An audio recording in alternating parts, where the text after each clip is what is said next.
Now, here's the second law that changed my life forever in network marketing. I learned the law of sowing and reaping. And in the law of sowing and reaping is also the story of the law of averages. Jot this down. The story of the sower comes from the Bible. I'm an amateur on the Bible, but this is such a useful story.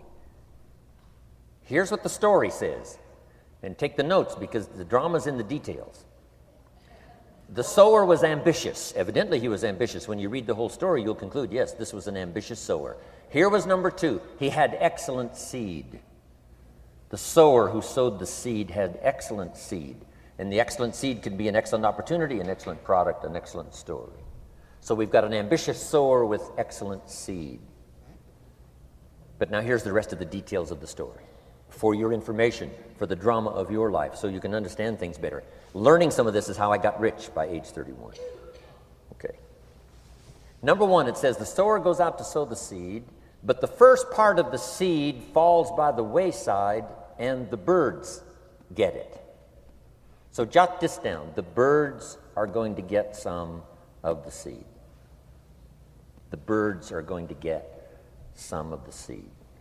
Now you say, well, Mr. Arnold, what does that mean? Well, I invite John to come to a meeting. He said he'd be there Tuesday night. Tuesday night I show up, John isn't there. I say, John, I wonder why John didn't make it. Now I know the answer. The birds. The birds. John had this great idea of coming to the meeting to look at an opportunity, and somebody stole it and said, you're not going to go see network marketing. And he says, well, maybe not. So have you jotted that down now? The birds are going to get some. Now, when the birds get some, you've got two options. Number one is to chase birds. And say, well, let me get a hold of the person that talked him out of coming to the meeting. I'll tear him a new page. But I wouldn't do this. Here's what happens if you go chasing birds. You leave the field. If you go chasing birds now, you leave the field, which is going to distract from your future, not add. So you can't chase birds and try to straighten this stuff out. Here's what it is. It's just one of those things.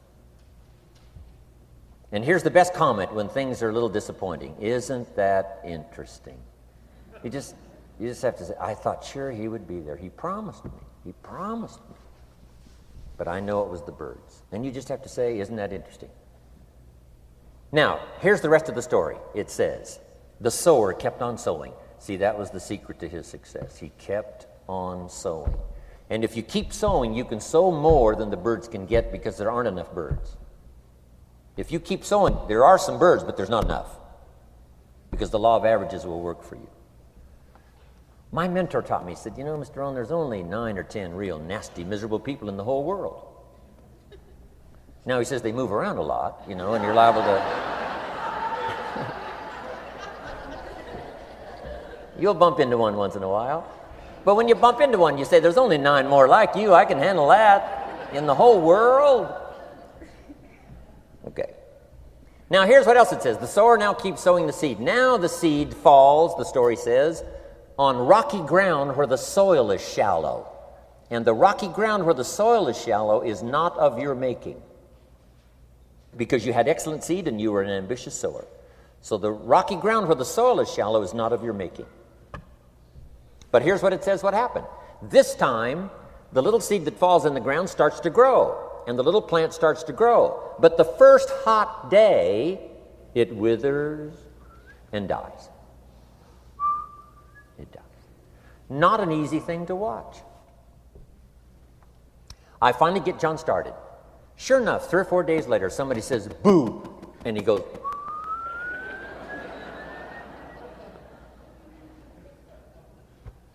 he's gone.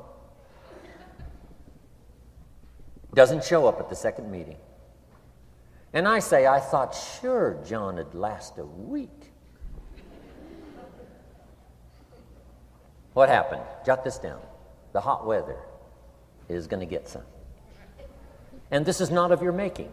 Here's what you must say when that happens. Isn't that interesting?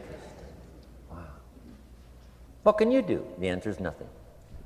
You say, well, I'm going to try to change this. I wouldn't take that class. You know, the sun comes up in the east. Somebody says, why is that? I wouldn't spend much time on that. Just let that happen. Don't go for this why stuff. I'm giving you the answers here. The answers is in the structure and the consequences and in the deal. The answer is in the deal. Anything beyond that is not worth study. You say, well, how come some just last a little while? I wouldn't sign up for that class. Here's the answer. Some don't stay. You just have to jot that down. And when some leaves, you say, that's one of those that don't stay. Now you know what category to put them in. And you can't solve this now. It's like rearranging the seasons. You can't fool with that. All you can do is cooperate with the way things are set up. I didn't set it up. You say, well, it shouldn't be this way. Well, when you get your own planet, you can rearrange this whole deal. But on this planet, you're a guest. You got to take it as it comes. Now, here was the secret to the ambitious sower with good seed. It said he kept on sowing. Now, here's what he had to do to keep on sowing. He had to discipline his disappointment. This is a key phrase now to use the rest of your life. You must learn to discipline your disappointment, because you didn't set up the setup, and some are not going to stay, and that is not of your making. Now, if you made gross errors and you ran them off, see, that'd be different. Now, you're responsible for that. But if it's in the normal course of things, this is the way things are. Now, here's what it says. The sower keeps on sowing. Now it says the seed falls on thorny ground.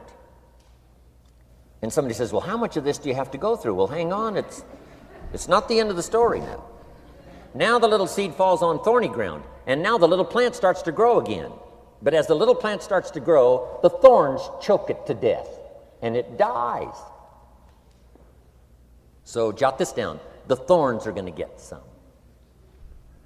And that's not of your making. And what are these thorns? The story even called these little thorns, little cares, little distractions, little somethings. Who knows what all they are? I say, John, we had a meeting last night. You weren't here. John says, well, I can't make every meeting. I say, why not? You're part-time. He said, well, the screen door came off the hinges. And you just can't let your house fall apart. You got to take some time and fix things up. And I can hear the thorns going,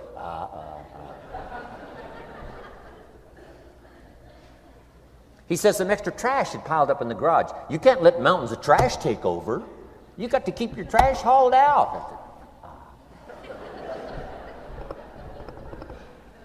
People who let little things cheat them out of big opportunities. People who let little things cheat them out of big opportunities.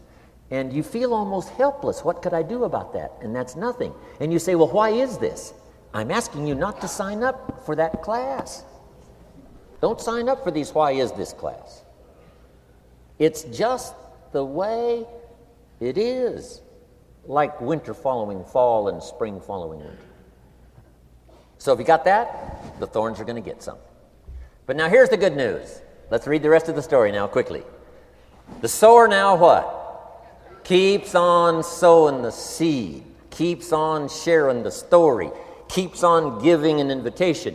Yes, the invitation can be more powerful for me as it was 1 year later than it was the first month. Because now I'm saying I'm making twice as much money part-time as I'm making on my full-time job. Yes, the story can be more powerful, but the law of average is still going to work. But now here's what the story said. Finally, the seed falls on good ground. Finally, the seed falls on good ground. Now put this in parentheses. It always will, if you keep sowing. If you share a good idea long enough, it will fall on good people. But now here's the rest of that story. Some of the good ground did 30%. And some of the good ground did 60%. And some of the good ground did 100%. You say, well, why the difference in numbers? I wouldn't sign up for that class. Go on. Have I said that often enough now? Don't register for that class. It's just the way it is. Now, I tried to get the 30s to do 60. found out it was more than I could handle. I used to say, I'll make them successful if it kills me. I almost died. No, you can't do that. Here's what you do. Let the 30s do 30 to the best of their ability and keep doing 30, because that's how they build their lifestyle and get what they want out of life. And let the 60s do 60, and let the 100s do 100s. Now, how can you get some to do 100%? You got to go through all these experiences, and you got to talk to all these people.